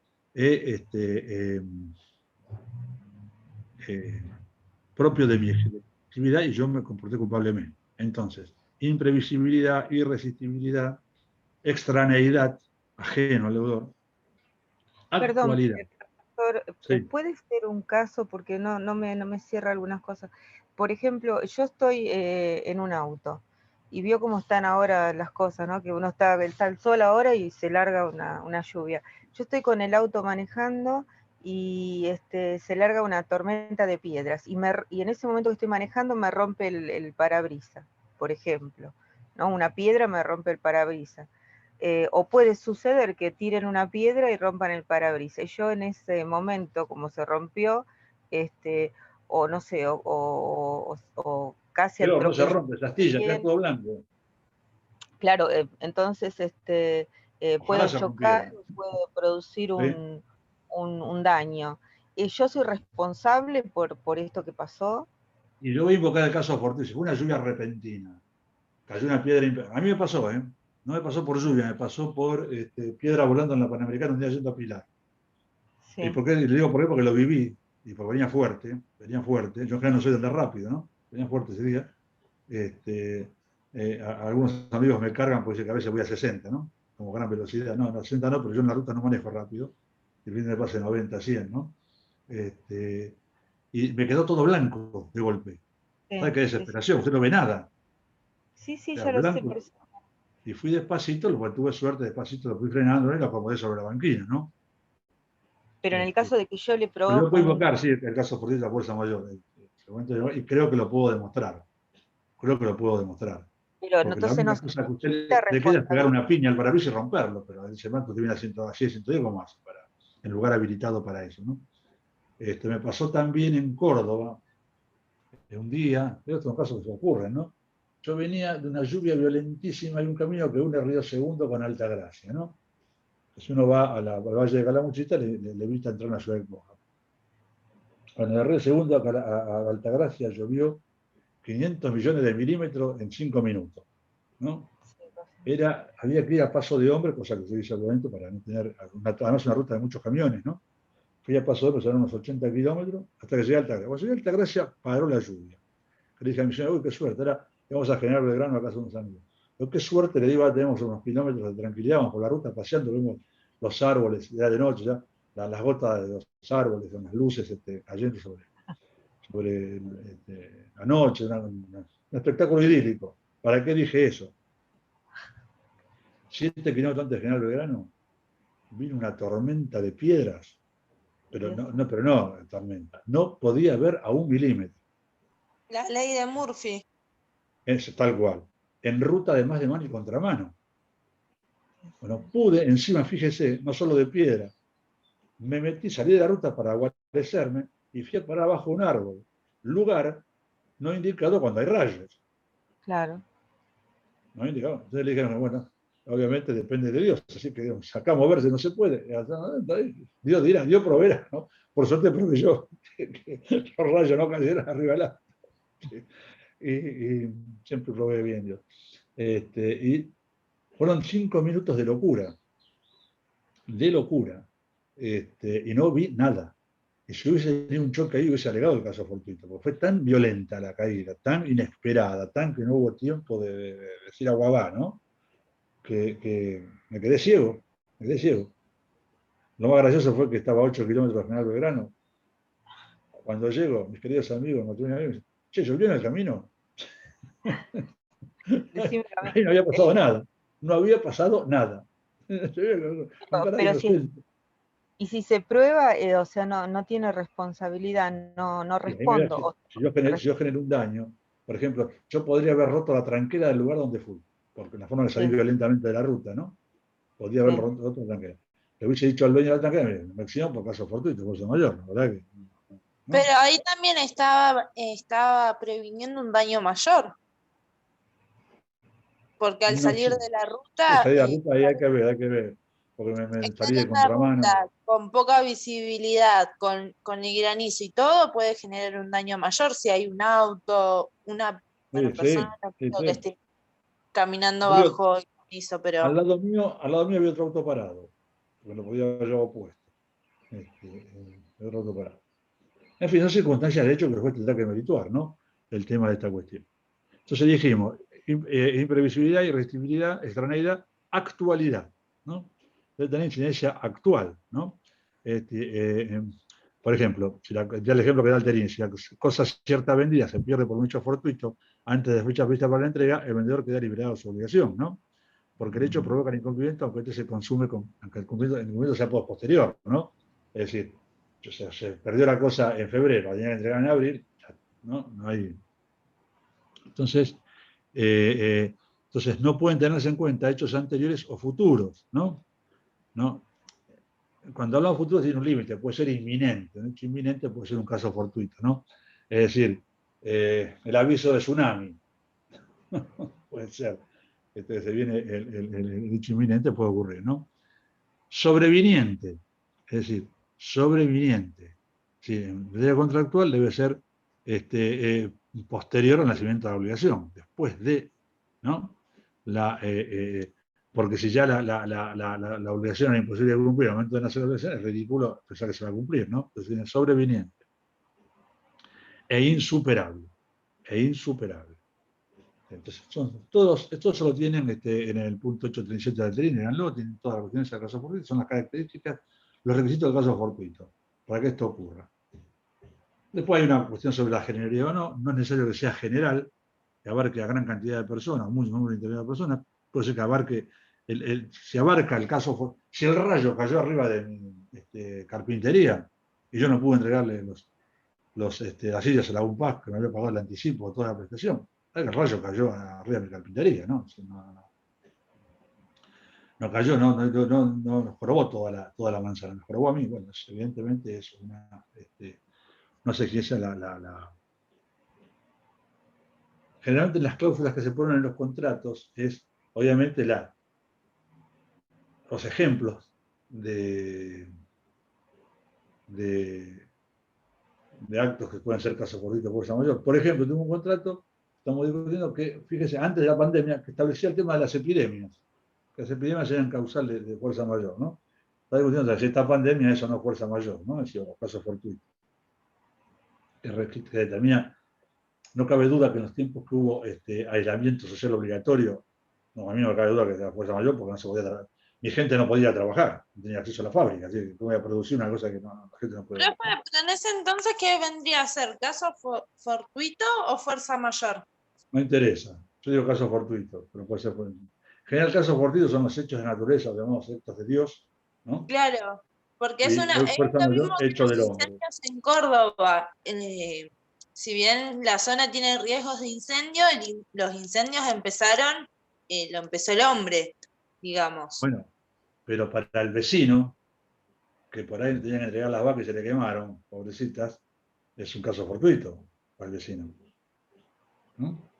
Pero no Solo- sería un hecho natural. Si el incendio lo inició un hombre, una persona. Sí, está bien, es un hombre, sí puede, una persona puede desencadenar un hecho de caso fortuito. El hecho del tercero, por el cual no debo responder, tiene la característica de O caso sea que fortuito. un incendio intencional es un caso fortuito. Es caso fortuito para el que no lo inició el incendio. A ver si me entiende. Para el Como, damnificado. como algo colateral, como un daño No, colateral. colateral no, es decir, lo empieza en el campo a José hace un asado, ¿no? No lo apaga bien, digamos fue intencional, fue culposo. No lo apaga bien y se produce un incendio generalizado.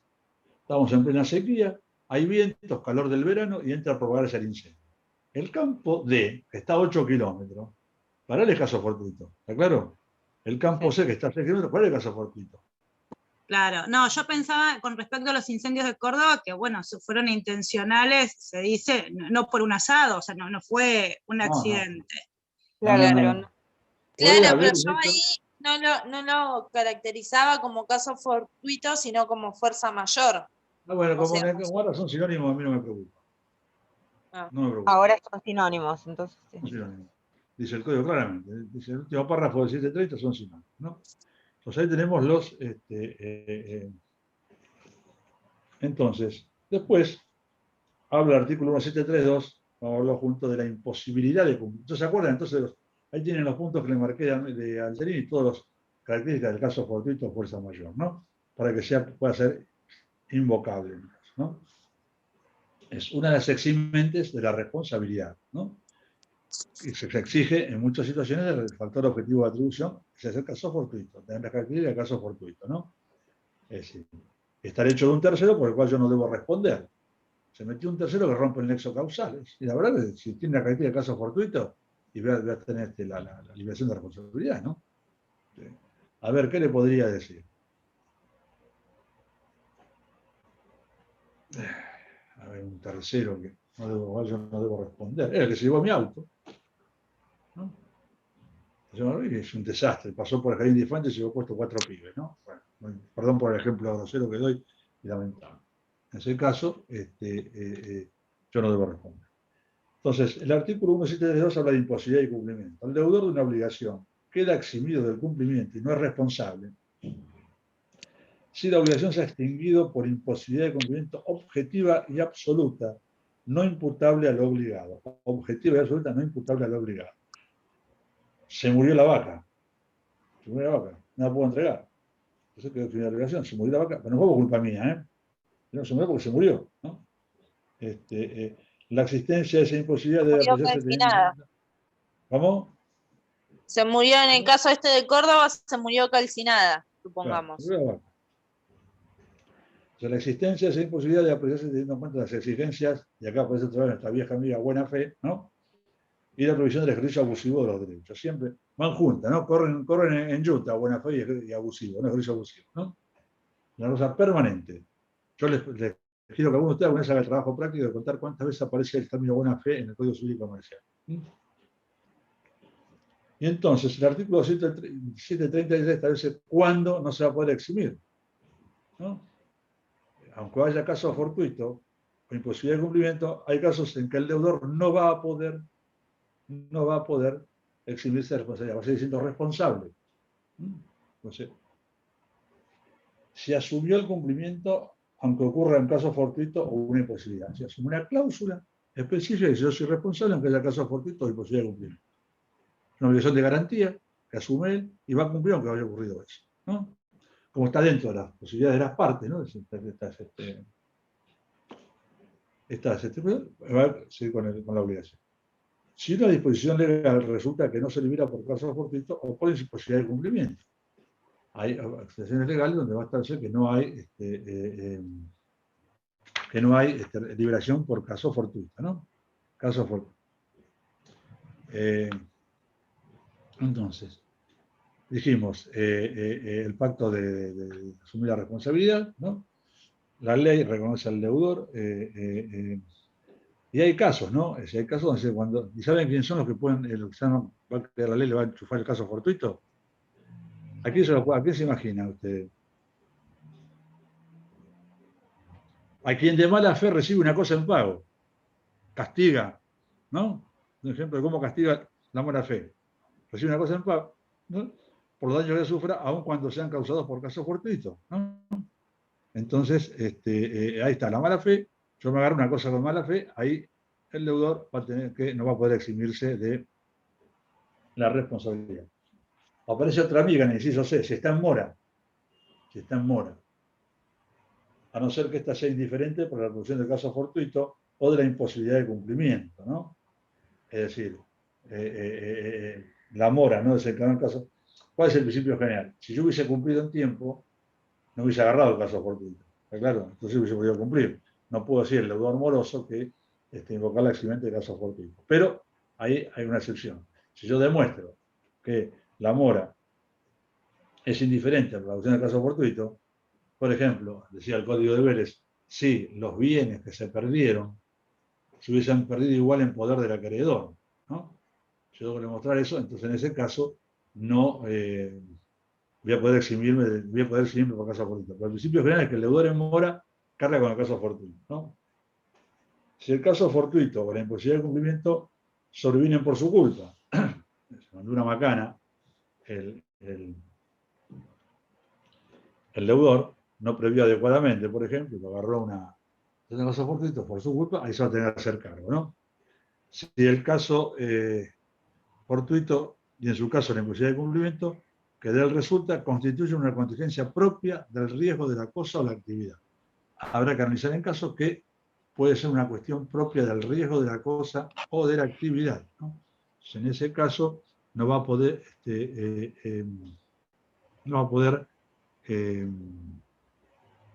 invocar el caso fortuito. Y se está obligado a restituir como consecuencia de un hecho ilícito, obviamente, ¿no? Si me robé el auto de uno de ustedes y después por caso fortuito una correntada se lo llevo, ¿no? Y ahí no, pues sí, no, mira, la verdad que no voy a devolverlo por caso fortuito. Si no lo hubiese robado, no hubiese provocado ese daño, ¿no? Otra vez, la mala fe es castigada, ¿está claro? Ustedes en el artículo 1733, no, 1733 tienen las cuestiones, las situaciones en las cuales el caso fortuito no exime de responsabilidad, ¿no? No exime de no responsabilidad. Todo esto en los puntos de la guía de Aguirre con el libro Alteni les ayuda a explicar. Nos queda un último punto que ya lo vimos, la prueba de los factores de atribución de las eximentes. El caso fortuito es una eximente de responsabilidad, excepto disposición legal, la carga de la prueba de los factores de atribución y las circunstancias eximentes corresponden a quien los alega. Si yo invoco el caso fortuito, deberé probar. Y el 1735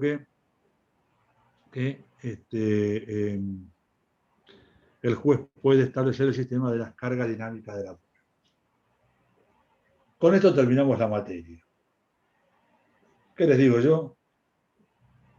Buenas tardes, váyanse a estudiar y me atribuyan a preguntas durante el curso del día de hoy y de la noche. Yo les voy a contestar. Y mañana 8:30 nos vemos todos. Ahí vamos a pasar lista, pasaremos lista y ahí estableceremos el orden para vamos tomando y la lista de espera. Profe, claro esto? una pregunta. Profe, Sí. una pregunta. Hay una compañera que pregunta cómo hacen los chicos que no tienen cámara. ¿Se pueden rendir igual o qué? Mañana se presentan y ahí veremos cómo resolvemos el tema. Ok. Gracias. Profesor, hola, profesor. Sí, adelante. Sí, yo no sé si me voy a presentar, si llego a estudiar, porque son muchos conceptos jurídicos y en el momento los sé y después cuando los quiero repetir me confundo, me olvido, entonces para mí fue difícil, como para muchos, ¿no?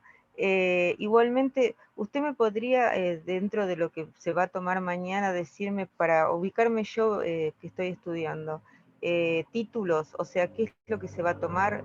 O sea, responsabilidad civil sabemos que, pero así como puntualmente, porque me confundo, sí, la verdad. Bueno, paso a repasar. Yo le digo una cosa. Si usted no quiere presentarse mañana, preséntese el jueves. Tenemos todo el día mañana para estudiar.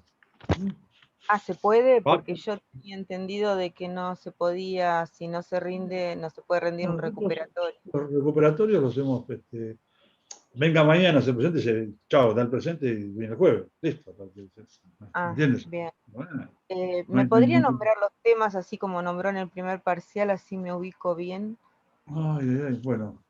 No, bueno, está bien. Principios generales de la responsabilidad civil, funciones de la responsabilidad civil y presupuestos, antijuridicidad, factor de atribución, causa y daño, eso se va a tomar, sin ninguna duda. No. Mora, bueno, ya se lo dije, Mora se lo dije como acción directa y acción subrogatoria, los conceptos se van a tomar, ¿no? Que sepan ustedes que es una acción directa y que es una acción subrogatoria. Legitimación activa y pasiva, sí, se toma eso. Quizá no le tome el acto de fuerza, autor de fuerza irresistible, pero bueno, el encubridor, ¿no? Pero bueno, no le digo, no le puedo asegurar, pero son cosas que son sencillas de responder, Eso ¿no? se ve en penal, eso se ve en penal también. Sí. Las relaciones entre la acción civil y criminal, sí. Eso se va a tomar. Los efectos de la condena penal, sí. Eso va. Reparación del daño es relativamente fácil, ¿no? Es decir, prueba del daño, no que puedo sacar. Es decir, la verdad que voy a tomar todo, me parece. Sí. Reparación del daño, si tiene cantidad del daño, la prueba del daño. No vimos la evaluación del daño, pero vean los puntos 6.3 a 6.9 de Alterino, que es valor y que es evaluar, ¿no? Veanlo eso. Sí, los daños a la persona, el daño estético, enfermedad, la muerte, todo eso va a ver, ¿no? Sí, casos fortuitos, sí, teoría de imprevisión, sí, daño moral. Sí, daño moral, ¿no? Voy a tomar. No quiere decir que tome otras cosas, pero son cosas principales. Sí, cláusula penal. Sí, cláusula penal. Un conocimiento de qué es la acción de simulación y la acción de inoponibilidad, ¿no? Que es eso. No le voy a tomar pago a mejor fortuna y pago de beneficio de competencia, ¿no?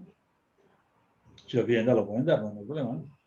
Sí, atenuación de la responsabilidad y sí, caso fortuito y teoría de la imprevisión. No sé si estuve claro. Sí, perfecto. Es para una guía nada más, no es para no estudiar. Bueno, no se asuste. Estudie. La ventaja del examen oral es que usted, si estudió, va a poder demostrarlo y se va a poder, en intercambio con el profesor, vamos a poder llegar a demostrar su conocimiento. En el otro tipo de examen está fría, está frente a la máquina, ¿no? Y ahí es suerte y verdad, ¿no? Si no sabe, no sabe. En el oral también, si no sabe, no sabe. Pero si en el oral estudio, quizá no sabe de entrada, pero se va a poder acordar, ¿entiendes? Esto es lo que marco yo. Esto es lo que marco yo. Bueno, espero me acribillen a preguntas en el día de hoy. Mañana 8:30 nos vemos y ahí determinamos cómo resolvemos todas las cuestiones. ¿Sí? Bueno, gracias. Listo, profesor. No, Muchas gracias. Gracias. Prueba de La continuidad, guía. vengan mañana. Consulta. El tema al final del final, el examen final, ¿se sabe fecha ya o no todavía? El integrador, dice usted. Sí, el integrador. 4 de marzo. Jueves 4 de marzo es el integrador. Listo, Avísenle era para a todos los pedir compañeros el ahí día de en el fuera. trabajo. ¿Cómo? Era para pedir el día en el trabajo. El 4 de marzo va a ser el integrador. Avísenle a los compañeros que estén preparados para eso. 4 de marzo. Muchas gracias. Nos vemos mañana. Bueno, estudien y pregunten. Chau. Hasta luego. Chao. Chao, profe. Chao. Hasta el día del juicio.